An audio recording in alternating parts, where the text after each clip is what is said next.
Welcome to my little video project on my trek on the Colorado Trail in the Rocky Mountains of Colorado, which extends from Durango up through Denver over about 500 miles, not including alternative routes and branch trails. I would not claim to be an authority on backpacking. I have not completed an intra nor interstate trail. This is intended to be an account of the about 2 weeks I spent on the trail and some of my experiences and stories. I hope you enjoy.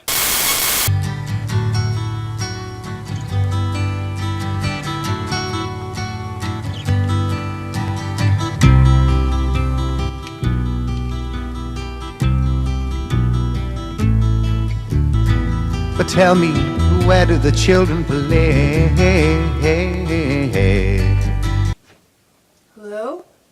I'm going to talk a little bit about my gear for my trek along the Colorado Trail. And so, instead of doing an unpacking video or a packing video before I left, I decided to save it and do an unpacking video because I knew I'd have perspective and I might not have the same things. So I just thought I'd show you a little about what I lived on for a couple of weeks in my pack. This is a rain cover, which I generally had on. I was in the high country during monsoon season. My hiking poles, which in another segment you'll see also served as posts to hold my shelter up. This is my pack. I started out with a ridiculous food weight of 26 pounds, which was way too much. Over the first few days in the first week, I had to throw things overboard to make my load more manageable. My gear, I started with about 22 pounds. I came back with about 21 pounds. I let go of a few things, but my gear was about right for starting, I would say, for my purposes. That's not an ultralight amount, but a lot of backpackers would probably say around 20 pounds for gear without food, fuel, and water is probably about right. Once in a while I carried up to a gallon or 8 pounds of water. Usually I was carrying 2 to 4 pounds of water, depending on how often I could find it next and whether I needed enough to camp with overnight. When I came back, my food was down to 5 or 6 pounds with, what I had left over. This is weighing myself when I got home, the uneaten food. And I figured out the first time I came in to resupply on my 9th day, and I'd thrown some food overboard. I mostly wanted protein at that point, and I still had other foods left from the start, but my load was becoming more manageable. I could barely walk at first. I lost a lot of time because of how heavy my pack was and how much I had to rest. I wasn't prepared for that. And fuel it started at about a pound, and now I'm down to almost the end of it. So the fuel for my homemade stove was never that heavy. I started out with an extra fanny pack strapped around the front, but it was a pretty big, heavy one with compartments, and that was so I could carry all this food. I wound up unloading that at a point. It was just too much extra. There were a few duplicate items I accidentally added to my pack, not realizing they were already in there, like a heavy spoon and extra jar of seasoning, and extra meds that I realized I forgot I had already put enough in there. I didn't throw much gear overboard though. I don't really have regrets with that. I talked about how I felt in retrospect with the shelter I chose in another segment, so I won't mention that anymore here. So after I got rid of the fanny pack, which wasn't a bad idea if it wasn't such a heavy one, I might use a lighter one again because it was nice to have a extra compartment for day items. these were my kind of my quick grab, might use them during the day items in this top section of my pack. I did carry a heavy journal. I did not burn it along the way. I still have the whole thing. I filled most of it up in a short time. My journal's my buddy. It's who I talk to. A wool hat, no regrets. I probably wore it most nights. Extra 20-gram protein bar that I will probably eat on another day. Some wet wipes. I went through most of a pack of 80 wet wipes. That's mostly how I kept clean. Some instant coffee. I am a coffee addict. I like to have it every day. I used to carry coffee toys. I have lots of camping coffee toys, and I will still use them for car camping. For this, I didn't want to carry things. I didn't want to have to cook every day, so I started out with espresso beans, chocolate-covered espresso beans, or I'd add them into like my breakfast in the morning and just ate them that way. Towards the end, on a resupply stop, I got some instant coffee, and I used that on the way home.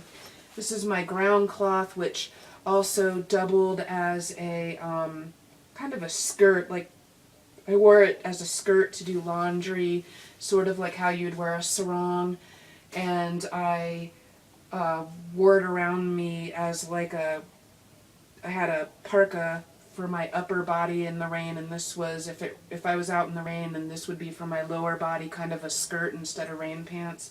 So the ground cloth served me well. These are items like I just carried instead of in my pockets, like my wallet, some chargers, which I only used at town. I did not take a solar charger.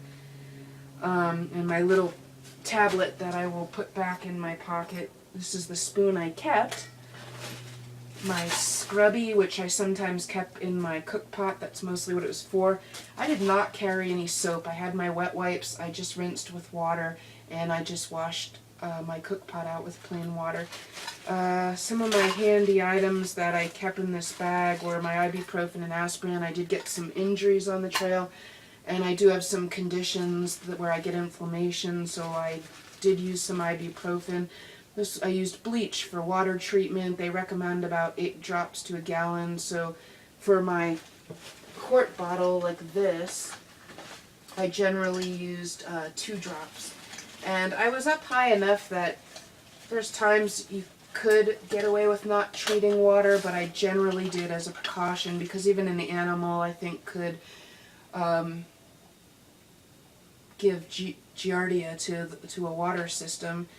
So a lot of times how I did my water was in my food compartment here. I have a water bladder, and this is the water bladder's drink tube that I'd bring up around the front into my pack strap that I wore here, and I could just put the mouthpiece in my mouth from there.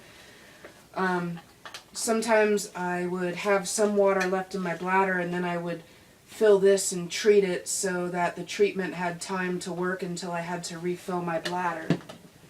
I have my compass in here, a lighter, some mace, which I never used, and I never really kept it handy anyway.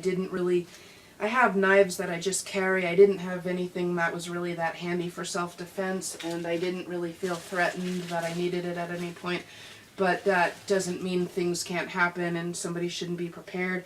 I always keep rubber bands handy, just like duct tape, and my little marker just in case, and a nail file. So those were some of my quick grab items. I have started a toothache while I was there, and I have to carry dental floss in my pocket and floss just about every time I eat. I carried chapstick right in my pocket. I carried my iPod, which I'm filming on right now, so I could take pictures. When that lost charge, I used a disposable camera. This is my street map of Colorado, more for when I got into town to figure out where else I was going to hike. Extra grocery bag, you never know when it might be handy. I kept laundry in it or garbage in it sometimes. Marker, I made signs for to help me to commute there and home. I always keep some duct tape. I pull the cardboard out of the center and flatten it. I did use it. I used it to put signs around me. I used it for first aid, which was a big mistake. I left it on a whole day and 2 nights, and when I peeled it off, I thought it would help to cushion some blisters. I ripped skin off. I bled. It stung. I had to wear an ACE Band-Aid then. It made more than where the blister was bleed. The whole strip that I'd wrapped around my foot was down to this raw, painful skin, so don't do that. It's not breathable. My Colorado Trail data book, which I didn't have as good a maps as you should. There were always people to ask. It wasn't exactly busy.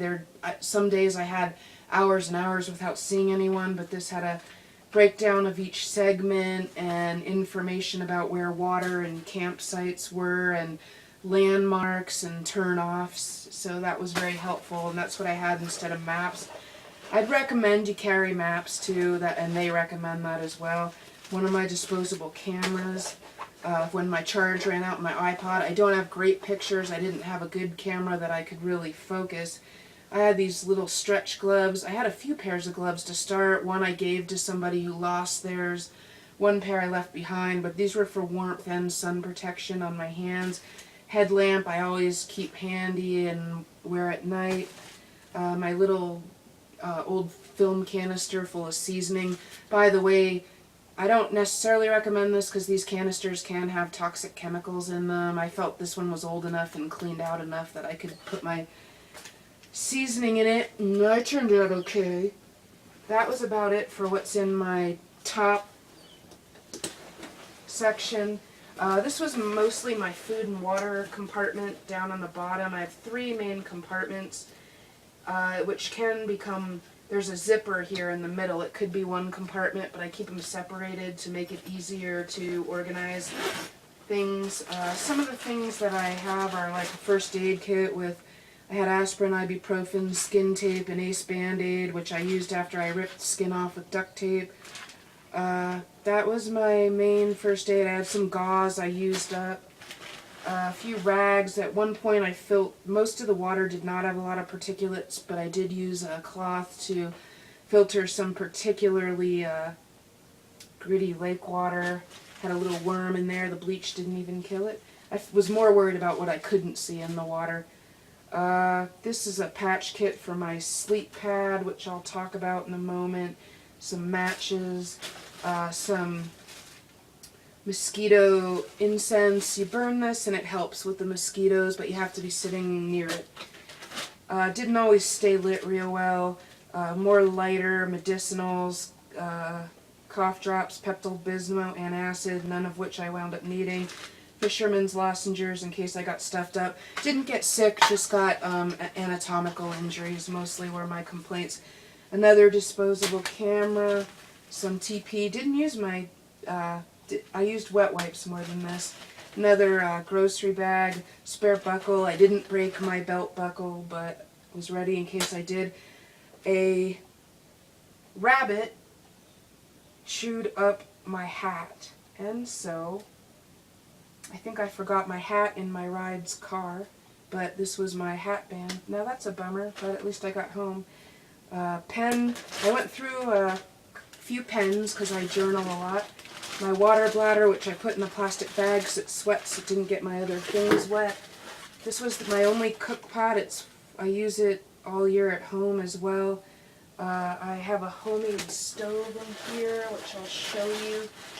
I made out of this was my fuel can with heat, that automotive starting fluid, that it burns stably at elevation, which not all gas fuel does. I had a spare water bladder. This is my can. It's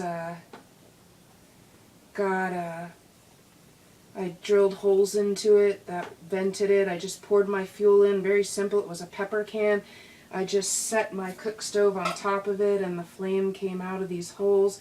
About 1.5 ounces of this fuel would cook a meal or heat water. I cooked a lot of days on the trail, not every day. This was a bag I had peanuts and roasted beans in. This was my hygiene bag. What I used the most was dental floss, dab of toothpaste, a hairbrush, toothbrush. I had some hair conditioner. I didn't want it to dry out. I used it every once in a while.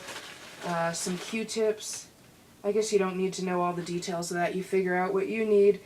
It wasn't too heavy. It wasn't too loaded. I didn't use everything every day. my extra, always good to have extra Ziploc bags. This was kind of my dinner food bag. I took some nori seaweed. I had some miso soup mix. Somebody gave me some hot chocolate. I had some instant rice. Some dehydrated mushrooms. Some sun-dried tomatoes. All those dried vegetables got mixed into some things I cooked. I had some dehydrated black beans I'd throw in with a grain, and that would cook into a nice meal with my seasoning mix I'd make. This was kind of a mishmash bag. I had some peanuts left, some flaxseed. Someone gave me some oat bran with coconut. The ground flaxseed, I just like to eat that. It's got a lot of nutrition and fiber, so I'd mix that into my breakfast. Here's some of my espresso beans that are left. I like these pouches of tuna, good protein. I also had a protein powder, which I'd had a scoop of most days. I did probably double up on my protein on the days I was walking hard. I came back, my weight was, I was in around $140 when I left. I came back a little lighter than that. I'll find out in a little while and maybe mention it, but my weight didn't change a lot. I wasn't out that long and I ate well. Some peanut butter, some condiment packets like mayonnaise and relish to go with the tuna. So that's mainly the food I came home with that was left over. Now, in this section of my bag, I kept my sleeping bag and my sweater together in this garbage bag, which I'm tearing for the first time. I had this wool sweater. It's a little snug on me, but it's not too big of a sweater. It's compact, and it's about as compact of a package as you can get for this nice tight-knit thick wool. Don't regret having this. I was in the high country. There were some chilly nights, but I did keep that and my sleeping bag in this garbage bag for when I got rained on and the pack got damp. I have this, I believe it's a 0 degree down sleeping bag. My friend gave this to me a while ago, and you can get lighter bags. I didn't want to invest in the ultralight gear because I don't really know how much I'm going to do this or if I'm going to do it again. I wanted to see how one long trip would go. I don't exactly, this probably weighs about 5 pounds. I'm not sure. I'll weigh it in a bit. I could have gotten a lighter bag, but there were nights it was chilly enough that even with my sweater, my rain parka, and being in the bag, I was still cool. So I don't regret the gear I took for thermal help. In another segment, I showed you or will show you the setting up of my shelter. This was my rain fly and my stakes in this little bag. It's pretty light, I'd say under 2 pounds. You can get very light full tents. If I really got into backpacking and was going to do it a lot, I think I would invest in an ultralight tent, or at least a lighter backpacker's tent. I had a total of 3 pairs of socks. I always had socks on so I wouldn't get bit by mosquitoes, so I wouldn't get blisters from my sandal straps. I hiked in sandals the whole way, 1 pair of shoes. They're good sandals. They have Vibram soles and they're on there pretty tight. You can strap them down pretty tight. I did get a strap blister. I'm surprised because they're very broken in. But other than that, they were comfortable. When I got muddy, they dried faster than the other shoes I would have worn would have dried.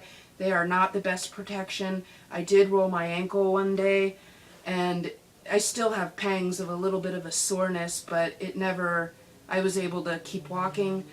The thing is, though, I've rolled my ankle in leather boots too. I think and the other shoes that I would have worn if I wouldn't have taken my sandals, the same thing could have happened. I don't really blame it on the sandals, but they're still not the most protective shoe. I wouldn't recommend them, and I didn't see anyone else that was through hiking in sandals. I had 3 pairs of thick synthetic socks, like I said, for the protection. When my shoulder straps hurt for a while, they sort of calloused up after a while, but I would put a sock under each shoulder strap too. And then I kept one dry pair inside, so I'd always have a warm dry pair to wear at night so my feet wouldn't be cold. So that was my 3 pairs of socks. I've got this, I picked this up along the way at a supply stop, just a good thick garbage bag, and I thought because my shelter, if I really stretched out the long way, it didn't quite cover me if it was really raining and it blowing in a little. So I thought I'm going to put this garbage bag on the bottom of my sleeping bag to keep dry. So I tested it one night, and what happened was my body heat, I guess, caused a sweat or a condensation, and my bag wound up as damp as it probably would have if it had, you know, been raining right on the end of my bag. So I don't recommend that, but you know, an extra piece of plastic can always be handy. I could have hung it as kind of a wall in the shelter. When I ripped my garbage bag that I keep my sleeping bag in, I would have had a spare, so not really a regret to have an extra piece of plastic. This stuff sack used to have my rain parka, and now it, for this trip I used it to carry, I took all synthetic clothing and some extra underwear, extra sport bra, extra synthetic top. And normally I wear natural fibers, mostly cotton and wool. I wore these thin nylon pants. I actually found these at a thrift shop. They were like new. They unzip into shorts. I leave them long because I mind the mosquitoes. They worked well. They do dry fast. Same with this top. This is my rain parka, which is sort of starting to peel on the inside. It's a little old, and I maybe should have replaced it first, but, well, here I am, and it was okay. And it's got the zipper wound up coming off track, but it has pit zips. For years they worked, and that was nice. I always kept my rain poncho handy. It did rain, at least briefly, most days. This is my sleep pad, which I kept to strapped on the outside of my pack. It's a kid's size pad. The size was okay. It's not as tall as me, and I blow it up a little. It did squish down. It didn't really. I did feel pretty flat on the ground. I compared notes with people carrying the foam pads, and they said their pads are like that too. That I think there probably are. This was a cheaper one. There probably are better ones that will stay firmer when you inflate them. This one didn't exactly leak, but I felt the ground under it.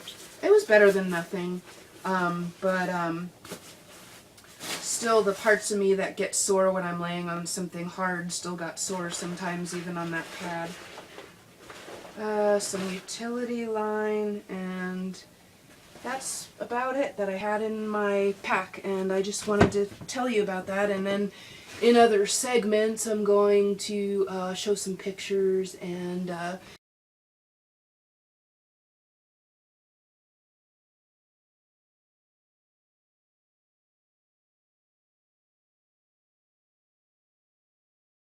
sometimes I feel the only reason I wound up going through with this hike was because I went to the trouble of planning it.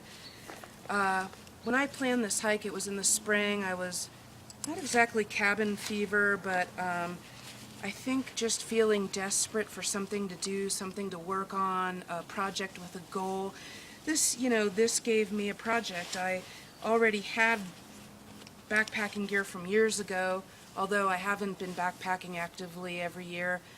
I had most of the things, and more than buying new things, it was about whittling down what I already had. It was about simplifying, going lighter, figuring out things I didn't want to carry anymore, because that's probably why I didn't really keep backpacking, was because I used to go so heavy. I liked car camping because I didn't have to carry it on my back, and I could have a whole car full of stuff instead of a backpack full. And then I realized that I wanted to get into video projects, this hopefully not being anywhere close to what the best work I will eventually do will be. No offense, hope you're still enjoying watching it. And when I started planning this trip, I hadn't started the video work, I hadn't found any software, I hadn't started playing with my devices and seeing what I could do yet. And I almost till the trip rolled around, I almost was psyched out about it and thought I could stay home and be on the computer and work on videos instead. And part of what kept me motivated, like, no, I planned this trip out, it'll be good for me, it'll be my longest time out in the field with just a backpack. Part of what kept me motivated was knowing I would do this video project with it afterwards, and that my newest interest could be incorporated into this.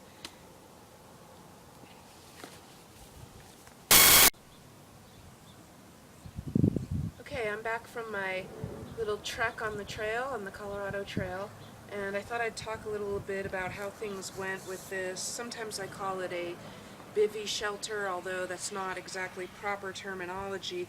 I'm just going to show you what I went with, how I set it up, and while I'm setting it up, I'll talk a little about what I consider probably mostly what leaned towards regrets, although nothing was a disaster. First I pulled which I've already done, I pulled the baskets off my hiking poles. I lay this out the long way. This is sort of my ground cloth. Originally I was staking this into the rig, and then I realized this is better left loose because I put these grommets into it to stake it down with the top fly, but then the rain sort of runs right down on the edge of this and would trickle onto my ground cloth. So I began staking just the ground cloth separately out farther from I began staking this rain cloth out separately out further from the ground cloth. This is a rain fly that is originally with an old REI dome tent from years ago. Has some holes in it, and I knew that, but they weren't really the problem. Just going to lay that out and show you these poles. I collapsed them, just dug them in good like stakes. I measured it roughly to the ends of my ground cloth. I would say if I did this again, which I don't know that I will, it was a wonderful experience, which I'll be talking about in other parts of this video. But as far as the shelter goes, if I did it again at this time of year, high in the, in the Rocky Mountains and the Continental Divide, I think I would go with a full tent next time. But this is what I went with this time. It was okay. I did get a little damp some nights. One thing I found about this kind of hike is whether it's while you're sleeping or during the day when a monsoon shower comes, you will get damp and you will dry. And I think that just becomes part of what you get used to. It just starts to feel more kosher as you, if you're healthy and you can get a little wet and a little chilly, you're going to be okay. That's what I found. I used my pole straps, the wrist straps on my poles, to tie it down just to get it started. These poles the height is adjustable, so I collapse them down just so I'm not collapsing them as I push on them, but I can raise them after I've got them in the ground and tied off. I try to pull it pretty straight so that I don't have a gap that rain's going to collect in. Now I used this two different ways. I'm going to show you the raised way where it's not right on me. So like I said, I keep these stakes separate, and I don't stake it down onto the ground cloth so that this comes well out beyond the ground cloth and I wasn't having the rain trickle in. I did buy these special, I think they're aluminum stakes, and they have sort of a triangular tread, much more effective than the single, the thin metal stakes. Mm-hmm. I found that they're not heavier and they are worth it. They dig into the ground and they have more of a bite and they hold better. I would carry these stakes again. I just tie them in. I changed how I tied them sometimes depending on where I was, sometimes 3 corners would stake in and one wasn't, and I had to make it a little longer, so I'd retie it in a separate way, to get more length.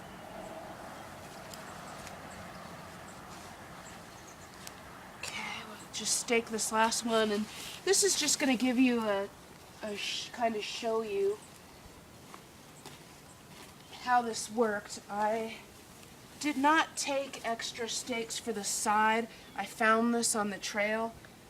Usually I would use rocks if I needed something for wind, or I would just pieces of wood, or I would just find some kind of weight around me. But it's nice to pull this part out too. Like I said, I could have raised the poles and made it higher. The higher I made it, the more I found I sort of had a, like a wind sail effect flapping, so I actually did try to keep it lower. I found less rain would go in on the ends. And so let's just say I weight this down like I did on the trail with a rock. And then, so I always had to crawl through a pole going in, and that's what I would do. I would crawl in, put my pack in, put everything I could fit in there with me. Sometimes I kind of used my pack as partly pillow. I'll talk about that more later, but this is about the room I had. I can't really raise it higher now because I've got it staked, but I could have raised it higher before I staked it. It could have been up to this high. Now another thing I did, if I didn't think it was going to rain, so that I wasn't always stuck between these two poles having to crawl around them, is I would use it without the poles, and I would wait and lay my sleeping bag and my sleep pad down on my blue ground cloth here, and then I would stake it more flat. Sometimes I would stake 3 sides of it while I was setting up camp just to get ready, even though I hadn't crawled in yet. And then I could fold one corner down right as I was actually going to sleep and just stake that last corner. And then it would be wider, which was kind of better for getting the rain further and further away from the ground cloth. It wasn't standing up, so it wasn't flapping in the wind, and it was a nice layer. It's sort of like wearing a parka this way. It's a wind layer. It could keep a light rain off you, but this does get damp on both sides. It's old material. That might have something to do with it. So if I was really in a heavy rain, I would have gotten damp just from the dampness this rainfly would have picked up. And so that's about how that went. I would adjust it that way. I'd be a little lump under there and have my pack under there if I thought it was going to rain. And this was light. It only weighed probably under 2 pounds for the ground cloth, the rain fly, and the 4 stakes. It was probably under 2 pounds. It wasn't a disaster. It was certainly better than nothing. But like I said, I think if I were going to do it again, I would get a full tent. I did get damp on the ends, or if the wind's blowing. I found it wasn't as dry as a full tent. I was out in summer, it was warm. I think in sometimes a year when I was out in monsoon season on some of the highest country in our country. So other people would do it this way that time of year too. I would have been more comfortable with the full tent. I'm just throwing that out there. I'm not saying everybody needs to do it, and a lot of people could have built themselves a more clever, resourceful rig than I did. I'm just limited by what I thought of. Also, some parts of the country I would still use this rig. It was light, simple, it's versatile. I kind of have some choices, and sometimes I don't want a tent. I could just, if I had it on this way and the stars were nice that night, I could just pull it down, look at the stars, and then when I was actually falling asleep, put it over my head to keep the wind off me, or in case it rained, or to keep me a little warmer. And I think that's about what I've got to say about this. In some regions of the country I would still use this. It would just depend on what I was anticipating for the conditions, but for the higher country during monsoon season there was still hail some days. To do it over again, I would try to find the lightest tent I could. The lightest tent I guess I felt was worth investing in. Usually, you get what you pay for. There are cheaper models that could be good enough short term. If you really were getting into this and spending a lot of time on the trail every year, it's probably worth getting a higher end ultralight tent. And that's all I'm going to say about my shelter for now. This is the first, I'm sort of doing this video in segments. This will not be the intro to my video, so if you're watching this, I hope you enjoy the rest of it. Happy trails. Thought we'd talk a little bit about cookware on the trail. This is the stove that I did not carry this time, but it's what I started with, and I just thought for comparison's sake it might be interesting. This is a canister of a butane propane mix fuel, and with that in this cook kit, I would say it probably weighed about 3 pounds. It's what I used to carry. This is an MSR cook kit with you got your, this can be a lid or kind of a griddle. You have 2 cook pots and the handle to hold your hot pots with. Kept a scrubby in there, and this is the stove I've used. I had it replaced. It's pretty similar to the original stove I started with, which they don't quite make anymore. But looks like this, and I just turned it into there. So that was nice, you know, I had all these options. It was a little more, this is the, you know, kind of the wind skirt that I'd put around the stove to keep the heat in better and the flame from blowing around. It was very luxurious. I still use it for car camping, but I didn't want to carry it anymore. So I switched. I made this, took this pepper can and made a stove. It worked nicely. This was sort of my blueprint, which I found online, and one primary principle of making a homemade stove is roughly a 1-to-1 ratio of the opening and the height of the stove. This isn't exactly that, but it's pretty close, and I thought it was pretty efficient and worked well. And from this blueprint, I saw that there was roughly about a 1/2 inch between each circle, both diagonally between the 2 rows and also between them the sideways way. Not quite a 1/2 inch the vertical way between the 2 rows. But you can find these on different websites, so I won't tell you one to use. I chose this one. I liked it. I think I told you in another segment that I put my liquid heat fuel into this bottle, and I just poured roughly about 1.5 ounces in here. You know, it filled it to maybe there, and that was enough to cook a meal or heat. This way is like nothing. This weighed 1 pound max. I didn't cook every day. If I had cooked like coffee in the morning and a meal at night, I probably, every day I might have gone through 2 bottles of this in 2 weeks. And this was my stove. I won't bother lighting it, but when I poured the fuel in, I would just light it in, you know, put my lighter in through the mouth like this, light up, let it prime for a few seconds till I was sure it was really lit. It's very sturdy. Set the pot with the food right on top, and the flames heated it up pretty nicely. There are some backpackers just go without a stove. Sometimes I'll just do what I can with a fire, you know, which I'm not always sure that I'll have one at my campsite. But that was also, with my toothache, I could warm water over the fire so the cold water didn't hurt my tooth. That was sort of an issue while I was out, is it's all very cold water, and that didn't feel too good, so I have probably get this looked at and see what I can do about it. As far as water goes, I talked about it before.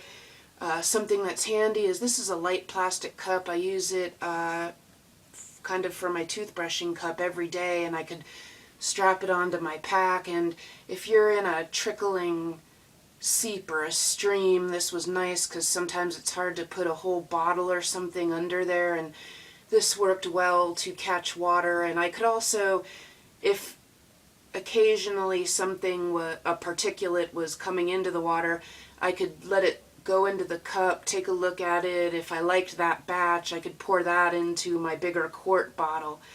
And so this was handy. I could also scoop it into granola or trail mix or anything and just eat it like that. And because your hands are sometimes kind of dirty a lot, and so I could use it for dry food as a way to eat it well and drink out of it. And so that's how that worked out. Other people don't cook, or they use if you're researching gear, the enclosed, I'm sorry, I don't remember the model name, and you can easily find out online or at a backpacking store. The enclosed stoves, I saw a lot of those. They're even lighter than this whole kit too. I'm happy with this homemade stove. I would do it again and then supplement with heat from the fire. You can also kind of use rocks or something, to set up a little rock stand on your fire or put it off to the side. There's always ways to do it depending on the geology around you. And I'm going to talk more about other things in other clips.